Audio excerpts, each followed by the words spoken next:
like this. So, we're going back to part 2 of the staircase game.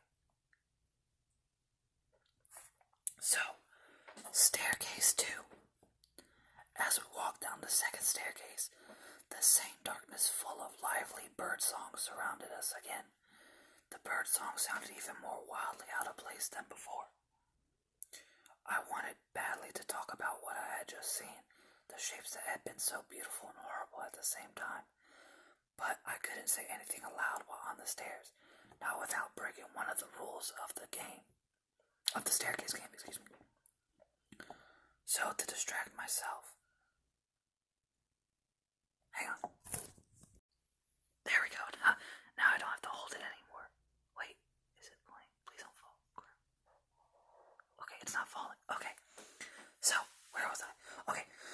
So to distract myself, I counted off the steps. I counted off the steps. It should have reassured me that the only thing I could hear was our ragged breathing. Instead, I kept thinking about the claws scratching at the door. Would we have enough time to run if the door broke down?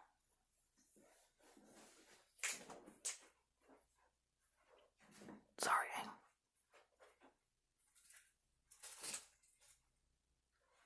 My cat decided to get into my blueberries. Little sneak. Anyway, sorry about that, I really am. Okay, all too soon we arrived at the end of the staircase. Jonathan pulled open the door ahead, and we stepped out onto a moonlight beach. We stood at the edge of a vast ocean. Moonlight turned the waves black, and they lapped at us, stealing the sand from under our feet. A salty wind swept over us, though instead of bringing the briny smell I expected, it brought something sweet and metallic instead. Wait, a horrible thought crossed my mind, one provoked by the familiarity of the scent. I bent down to inspect the ocean more closely, and instantly knew that we did not stand in water. Now, can we talk about what's going on? Asked Jonathan.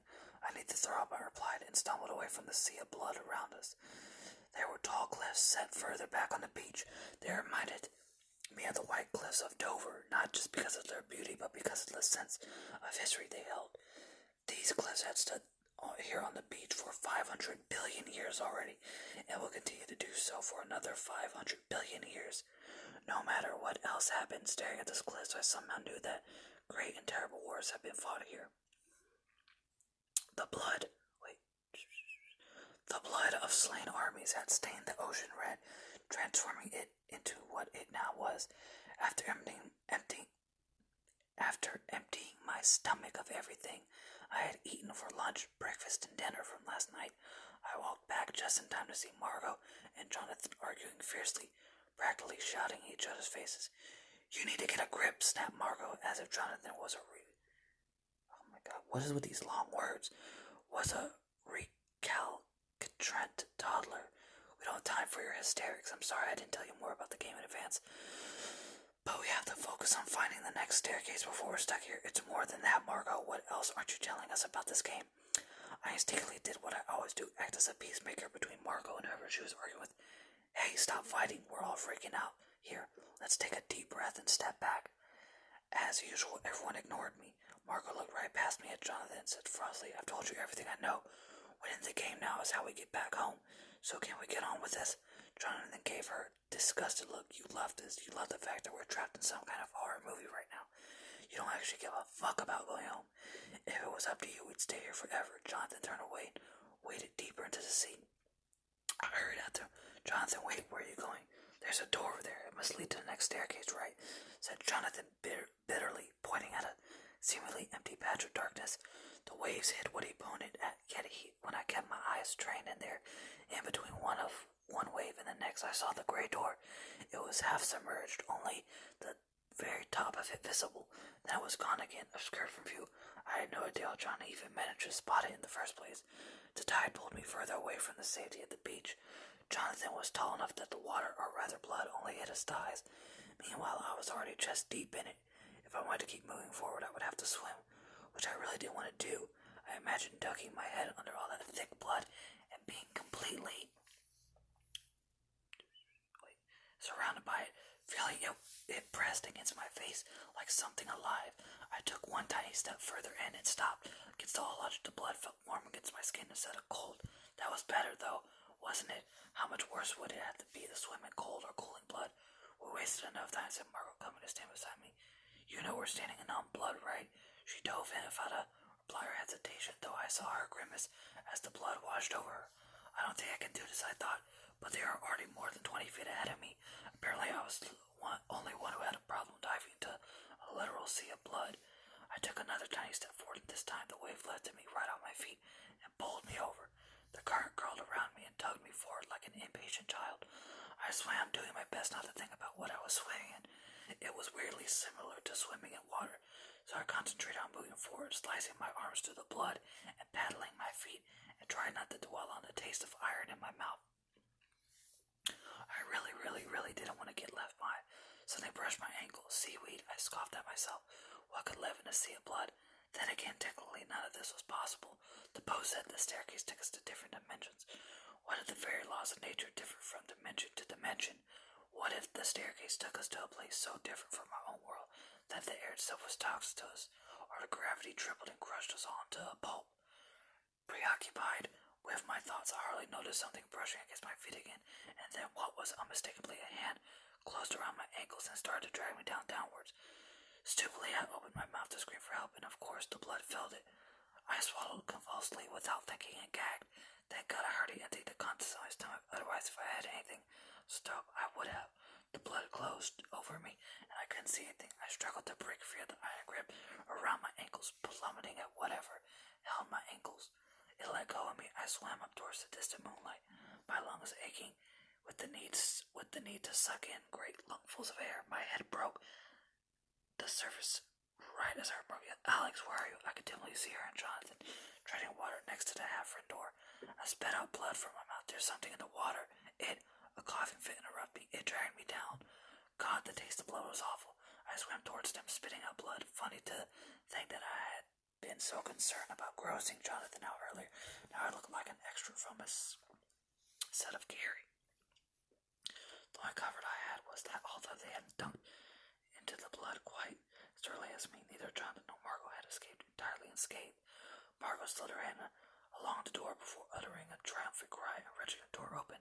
I expected the sea of blood to flow down the stairs, but some invisible barriers stopped it. The sea simply split around the open doorway. Only a few droplets of blood splattered down the steps leading to the darkness. I peered down. What color is that? Gray, said Margot. And the staircase floor that was red. I admired the fact that she had a presence to note the color of the last staircase while we'd been running for our very lives. This was easy. Yeah, that was way too easy of a dimension. Something has to happen. Okay. By the way, I'm saying that wasn't in the story. Okay. Sure, now this is back to the story. Sure, if the sight, smell, touch, and taste of blood doesn't make you puke on stuff. More to the point, I glanced at her sidelong and said resignedly, did you have to jinx it? Right on cue, the sea started to ripple and churn around us. Frothy blood sprayed out of the night as we watched disembodied arms emerge from the depths and reach for us like sunflowers orienting themselves toward the sun. They were small, like arms of children, but too thin to be anything human. All of them were white and somehow untouched by all the blood. Once more, I felt hands brushing against my feet, cold fingers closed around my ankles. Let's go! Jonathan, move it! I reached out to Margot and just as our hands clasped together, the arms below tugged on me in earnest, forcing my head back under the blood and wrenching my arm painfully in its socket. A brief tug of war ensued. Margot wouldn't let go, so the hands began to pull her down with me. I wondered for a moment if I should simply let go of Margot's hand. I was the weak link here. After all, the hands held me and not my friends, but fear overrode my noble intentions. I didn't want to die, and especially not like this. My lungs filling with blood in my last sight, the white cliff staring down at me impassively. By some miracle, Jonathan pulled us both to the doorway. 1 second, my head slid inexorably out of Margot's fingernails, leaving deep furrows in her skin as I tried to hang on. Next, my feet were on solid ground. It was strange beyond the other side of that invisible barrier that stopped the sea. Occasionally, blood sprayed through and onto us. Not that it could do much worse. Our clothes, our hair, our skin, everything dripped blood, and we left puddles behind us. It's going to be even worse when it dried. Jonathan took a deep breath ahead of me. I knew with sudden fear that he was going to speak unless knowledge. Useless knowledge, because there was no way for me to stop him. No way, unless I broke one of the rules of the game. Myself and let go of Marcos. And do you think, said Jonathan, and there was his mistake. He clapped his hand over his mouth as if he could stuff words back down his throat. I think it meant the person meant the right throat. It was too late. Whoa! Those 3 words. By the way, I said whoa, not the story. Those 3 words echoed through the darkness, and the birdsong abruptly stopped, as if someone had switched it off with the remote. I threw a quick glance over my shoulder and tried to gauge how many more steps we had to go. The sight wasn't reassuring. Margot tugged on my hand virtually, and I picked up my pace to match hers. Even this meant I kept nearly slipping on puddles of blood. Suddenly, a great wind buffeted us, and we were forced to slow at a snail's pace. The wind kept trying to blow us back up the stairs. Hungry shrieks filled with darkness. By then, the flashlights from the backpack were in our hands, but none of them worked, save for one Jonathan held. The sea of blood had ruined nearly everything inside our backpack. Even that one flashlight spurted in darkness on the verge of going out. Yet it cast enough light to reveal the birds high above us, the ones that had been chirping and singing, except they weren't birds. I caught a glimpse of something staring down at us with insane, hate-filled eyes. Human eyes. A human face, but it had the body of an enormous eagle. It spread its giant gray-brown wings, opened its mouth to reveal a sharp teeth, and screamed at us with a woman's voice. Other hungry cries filled the air. How had we ever mistaken that for a bird song? We scrambled down the steps as fast as we could, helping each other when everyone else felt Jonathan dropped a flashlight, and it didn't matter. We didn't need to see them to know that they were coming for us. I don't know who felt Jonathan or Margaret, whoever it was, brought us all down. We tumbled down the stairs, stumbling against one painful step to another. It was impossible to keep holding hands. I continued to fall head over heels until I smashed into the ground right beside Margot. I staggered up somehow, my ears ringing. I pulled Margot to her feet.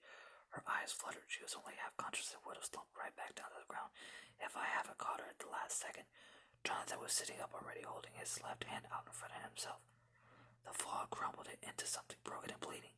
Between the two of us, we managed to drag Margot with us as we limped toward the door. To the door, excuse me. I tugged on the handle, hearing the shrieks growing louder behind us. By now, the ringing in my ears had fully stopped, and I could hear what sounded like words in the screams behind us. I pulled the door handle with all my strength, and praying that we weren't too late, praying that we wouldn't feel sharp talons digging into our unprotected backs. And then the door finally opened, and we stumbled through it from one horror to another. Staircase 3. The stench hit us first, unmistakable aroma of blood, urine, feces, and rot. Bright sunlight illuminated all in brutal detail. Corpses stacked together in huge mounds so that they loomed over us and seemed to stretch to the sky. I'm about to guess. I don't know where they are, but I'm about to say it's something to do with like a concentration camp or something. I don't know yet. Let's keep going. Okay, the bodies were naked, obscenely mutilated. Those that still had intact faces stared at us unseeingly with their cloudy eyes. It was as if some giant hand had carelessly thrown them to the ground, yet there were clear pathway between the bodies. It curved to the left and disappeared from our sight. The sky was black with crows. They flew in circles overhead or perched on the corpses they could reach. While they called merrily to each other and us while they feasted on the dead. Some of them had gorged themselves full, yet they still kept pecking away, tearing away stripes of rotting flesh as I watched one crow expertly peeled someone's face off, revealing the decaying muscles and fat just underneath. It's my turn to throw up, said John. He slowly laid over and vomited noisily, but I didn't feel disgusted. The sight was too much, too unreal. It was like seeing pages of some illustrated storybook spread out before us. My mind simply could not comprehend it. If I didn't look at the faces of the corpses, I could pretend they weren't real. I could pretend that they were sleepy Halloween decorations, yet they sane. Yes, that seemed safe. There was no need to examine them any more closely or to think how they must have died in pain and terror. Margot groaned. Where are we? She started to get up and froze. I cleared my throat. I think it's some kind of maze. A maze? Why? I shrugged. Uncomfortable. Excuse me.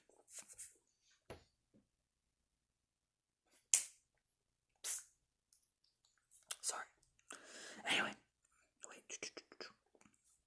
I don't know the way the bodies are stacked. They're like walls of a labyrinth. I trailed off. I was pretty sure that I was right. It was a labyrinth of corpses, and the door of the stacked stairs went staircase will be at its center. I glanced at Jonathan. He looked exhausted. Under the sunlight, his hand was even worse than I thought. 3 fingers had been bent backwards or sideways into broken sticks. They were beginning to slowly respond. It's not as bad as it looks. It's exactly as bad as it looked, maybe even worse. But if pretending otherwise helped to get through this, so much the better. Unlike everyone else, I'd been lucky to escape the fall with nothing more than a few bruises.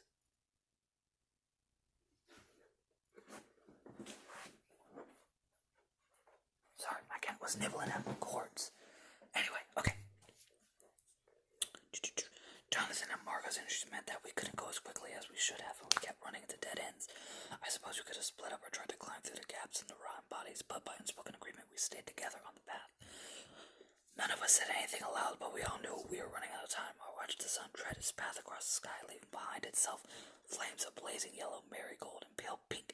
It was the most beautiful sunset I had ever seen. I couldn't appreciate it. Its indifferent beauty seemed to mock all the corpses strewn here.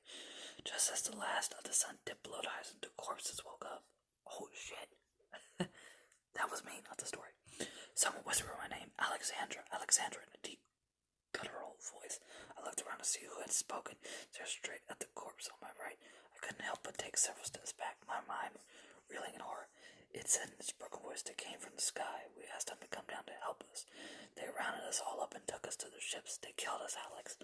Another corpse turned his head toward me. The crows had eaten away at its nose and lips, but it still had eyes. They danced with silver fire as it said, Alex, I watched my son die. They made me watch. They took my son apart until he was nothing but lumps of flesh, and then they laughed. All around us, the corpses stirred, opened their mouths, and spoke. Most talked about the way they had died. Others talked about regrets, their mistakes, their loved ones. They all spoke at once so that it was nearly impossible to distinguish one voice from another. I could only catch disjointed words from phrases. Margot stood by the small, mutilated body of a child, whereas Jonathan stared at a corpse that only had a head and torso left. I couldn't hear what the dead whispered to them, and I couldn't pretend that these bodies were just Halloween decorations anymore. If we didn't get out of here soon, I was going to lose my mind. That's what I go to my friends, tell them we had to leave right now. When another corpse spoke from beside me, Margot was lying to you, it said. What? I moved closer. Scraps of flesh clung to its weathered skull, and it stared at me with gaping eye sockets. I waited for it to say more, waited for countless more minutes to realize that it said all it would. I shook my head. It must have lied to me to keep me here longer. I ran over to Margot and had to physically dress her away from the dead child. My hand tied on her arm. We need to go, Margot, I said through gritted teeth. Finally, she stopped struggling to get away from me and turned to give me confused eyes. She asked, how long has it been? And sounded close to crying. I don't know, I replied. Help me, Jonathan. It took both of us to tug him away. By then, we were all out of breath and sweating, but we had to hurry. How much time had we lost listening to the dead? We scurried through the labyrinth, frantically trying to keep track of all its twists and turns, keenly aware that our time was running out. When we finally reached the center of the maze, we saw 3 blue doors floating there instead of one. Well, fuck, said Jonathan, summarizing my own thoughts perfectly. We'll have to try all of them. I marched forward and opened up the first door on the left. The staircase in this one is yellow. Margot, is that one of the colors? No, Margot said. She made no move to inspect any of the doors herself, and I wondered what the corpses had there. Jonathan reached out his uninjured hand to open another one. This one's blue. So, is this one? I said. Let's try counting the steps. Both staircases had 100 steps. We both looked at Margot, and because she knew the game the best, but she simply gazed back at us. Her face was pale and drawn. She looked like a child who had just seen a monster hiding under her bed. Margot, come on, I said, trying to sound calm, even though I felt anything but. Do you have any idea which door to choose? Margot shook her head. I don't know. Tears spilled from her eyes. The doorknob shifted under my hand and suddenly was holding something soft and stretchy, as the doorknob was turning into taffy. I looked across at the door for John and saw that it was beginning to melt as well. Okay, fuck this, we're going in, I said, arbitrarily picking the door closest to John. I strode over and flung it back over even as the doorknob dissolved in my hand, leaving behind a phosphorant liquid. Are you sure? Demanded John. There's a 50% chance it's the right one, I said.